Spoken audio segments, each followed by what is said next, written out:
So the strategy of European Union was to make these agreements, these third country agreements, like they call it.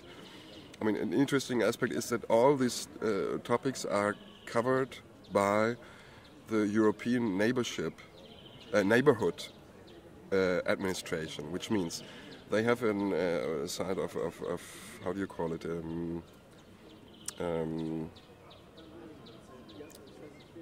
Section, yeah.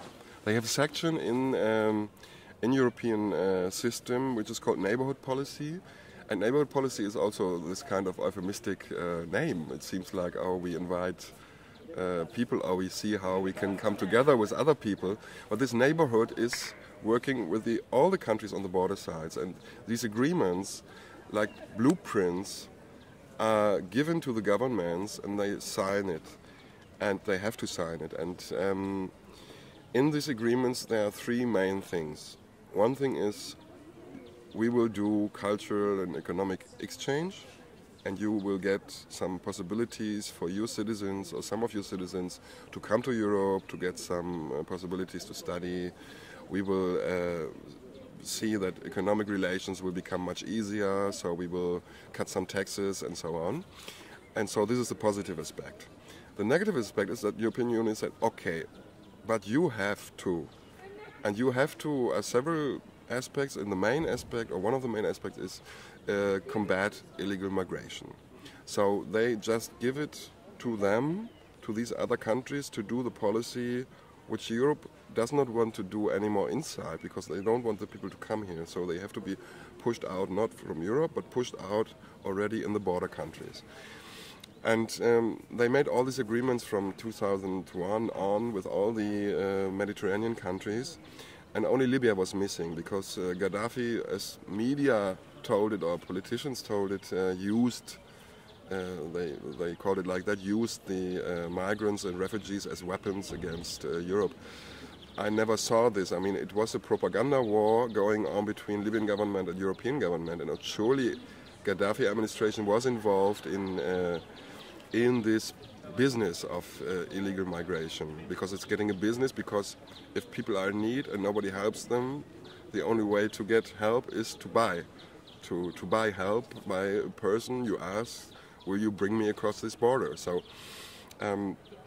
and in 2009 this agreement was between Italy and Libya was done at the end of 2008, and then from 2009 on it was effective, and that was the beginning that nobody came anymore. So we have 2009 and 2010, 2 years of almost nobody arriving in Italy. If we have before something like 15,000, which is ridiculous, 15,000 or 20,000 refugees or migrants, half of them refugees, half of them migrants, so-called, coming by boat to Italy, then we had in 2009 only several hundreds. And so everything was fine. And then these rebellions or revolutions in the North African countries broke out and changed the situation again. And the first thing European Union cared about while these changes in these countries were going on was to talk with the governments, or with the rebel forces, or with the new governments, or the interim governments, about several topics, and one main topic was combating illegal migration. I mean, if you look at it, they are really a kind of paranoid or something. I really don't understand why European politicians are so fixed to this issue. The only answer can be that it is very easy to win elections with this topic in any country of Europe. Because if you tell the people of your country, we have too many immigrants, the crisis is because we have too many other people who want to work, and we have to get the work for you and not the other ones, so we have to pull them out or push them out. That's working, and that's what right-wing parties do in all European countries, and right at the moment in all European countries right-wing parties win, except some exceptions, but very small exceptions. And that would be one answer, but they are really fixed on it also because of the media is working so well in all this business, because the media has its own part, has its responsibility. Instead of informing about reasons, political situations in the countries people live, and making by this maybe understand the populations, why people are looking for help, why people have to look for shelter. They just continue to make this kind of propaganda, thousands arriving, humanitarian disasters and catastrophes, and I mean, these are not catastrophes which happen like nature. These are things that are caused by a policy which is designed to keep these people out, to not give them shelter. And we have to think about that. That's it. Well, there was a chance for European politicians and for European civil society to may try to change this design policy or this sort of policy which is practiced since years. It was exactly this rebellions or revolutions, call it as you like, in the North African states. Because when you have countries like Tunisia, Egypt, and also Libya in some ways, rebelling against dictatorships and overcoming systems which we all thought would be unchangeable forever, nobody thought that this would happen. It's really, in this sense, you can make a comparison to the fall of the wall. I don't see that as the politicians, but it's a big, big change. It was stopped. It was stopped for some reasons which we may not talk about, but of course economic and other reasons. But this could have been the moment where European politicians should have said, or could have said, and also civil society, okay, if we have these countries, these people coming out of dictatorships, the first thing we should know that from history, not so far away, what people who were imprisoned in their own countries want to do is to make journeys, go to other countries, see what it is like in Europe or in other states, because they never could. Well, obviously European Union didn't learn from history the second time, because they just began to cooperate with the Tunisian government, with the Egyptian government directly after the revolutions, and with the Libyan rebels while war in Libya was going on. So in March in Libya it was beginning. So war is beginning in January. I mean, rebellion in January, war of the NATO in February. And then in March we have the beginning of the negotiations of Ashton, the High Commissioner for External Affairs of the European Union, and of Mrs. Malmström for Interior Affairs. These two care about refugee topic and asylum and migration. They were going into Libya, contacting the rebels. Experts were sent there. Experts were training rebels in April and May already in border control. The first border control action of rebels done was in June, pushing back in June before the war was end, Sudanese refugees who wanted to try to come to Europe. Of course, this was not known here, this was not covered, even if you can't have this information, because this is only Reuters stuff, which I tell you. You can read that in Reuters and some journalists who did good jobs. And me, myself, I was too frightened to go there, directly said, because I could have, but I wanted to wait a little, because I'm not so much a war journalist.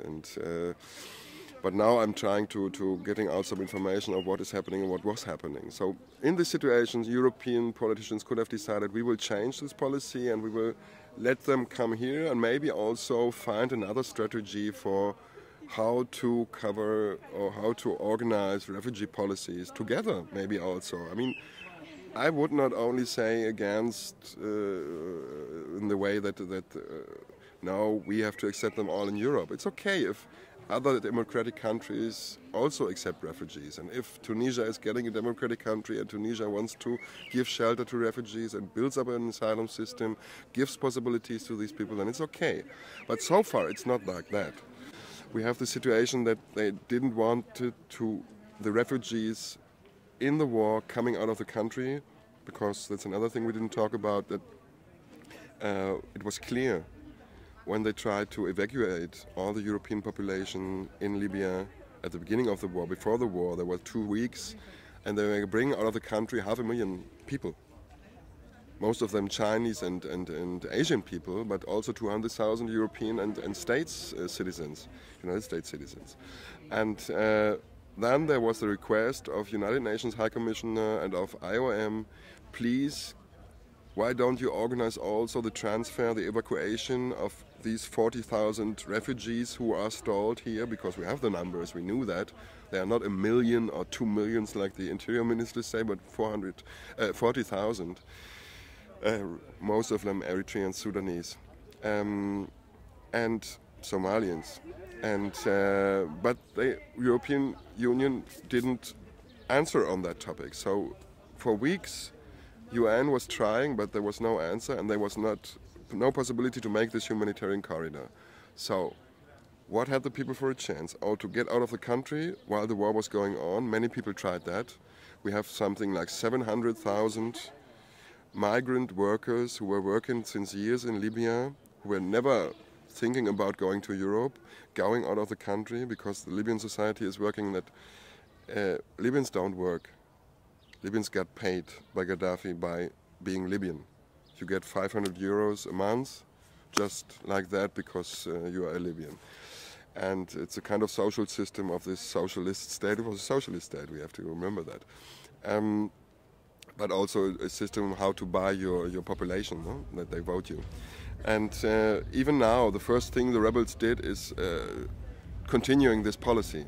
And the first request of the people of the rebels, of the population, was that this should continue. Okay, I think actually that is not so much changed there, but just some faces. But so many. All the work, almost all the work, from cleaning up the streets, from working in the petrol industry and so on, was done by migrants coming from Chad, coming from Nigeria, coming from Sudan, from many countries, because Gaddafi called them in the 90s, please come, brothers of Africa, and help us building up this socialist system here. And well, these people tried to get out. We don't have figures so far how many of these migrants and refugees were killed in this war. There are no figures about them.